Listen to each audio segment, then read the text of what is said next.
തിരുവനന്തപുരം മുതൽ കാസർഗോഡ് വരെ അതിവേഗ റെയിൽപാത പദ്ധതി നടപ്പാക്കാൻ മന്ത്രിസഭായോഗം തത്വത്തിൽ അംഗീകാരം നൽകി. താൽപര്യമറിയിച്ച് കേന്ദ്ര സർക്കാരിന് ഔപചാരികമായി കത്ത് നൽകും. മതസ്ഥാപനങ്ങളെ നിയന്ത്രണത്തിനുള്ള മന്ദിരങ്ങൾ, മഠങ്ങൾ എന്നിവിടങ്ങളിൽ താമസിക്കുന്ന കന്യാസ്ത്രീകൾ ഉൾപ്പെടെയുള്ള അർഹരായ സ്ത്രീകൾക്ക് സാമൂഹ്യ സുരക്ഷാ പദ്ധതിയുടെ ആനുകൂല്യങ്ങൾ ലഭ്യമാക്കാനുള്ള പദ്ധതിക്കും സർക്കാർ അംഗീകാരം നൽകിയിട്ടുണ്ട്. തിരുവനന്തപുരം മുതൽ കാസർഗോഡ് വരെ 583 കിലോമീറ്റർ നീളത്തിൽ അതിവേഗ റെയിൽപാത പദ്ധതി നടപ്പാക്കാൻ മന്ത്രിസഭായോഗം തത്വത്തിൽ അംഗീകാരം നൽകി. അതിനാവശ്യമായ കൂടിയാലോചനകൾ ആരംഭിക്കുവാനും ഗതാഗത വകുപ്പിനെ മന്ത്രിസഭ ചുമതലപ്പെടുത്തി.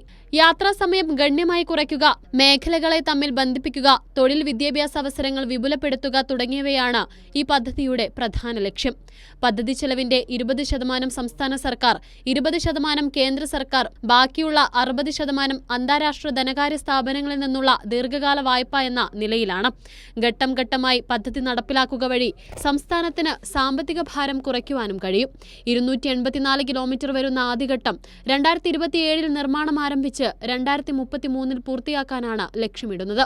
മതസ്ഥാപനങ്ങളുടെ നിയന്ത്രണത്തിലുള്ള മന്ദിരങ്ങൾ, മഠങ്ങൾ, കോൺവെന്റുകൾ, ആശ്രമങ്ങൾ, മതവുമായി ബന്ധപ്പെട്ട സ്ഥാപനങ്ങൾ എന്നിവിടങ്ങളിൽ താമസിക്കുന്ന കന്യാസ്ത്രീകൾ ഉൾപ്പെടെയുള്ള അർഹരായ സ്ത്രീകൾക്ക് സർക്കാരിന്റെ സാമൂഹ്യ സുരക്ഷാ പദ്ധതിയുടെ ആനുകൂല്യം ലഭ്യമാക്കുന്നതിനും സർക്കാർ അംഗീകാരം നൽകി.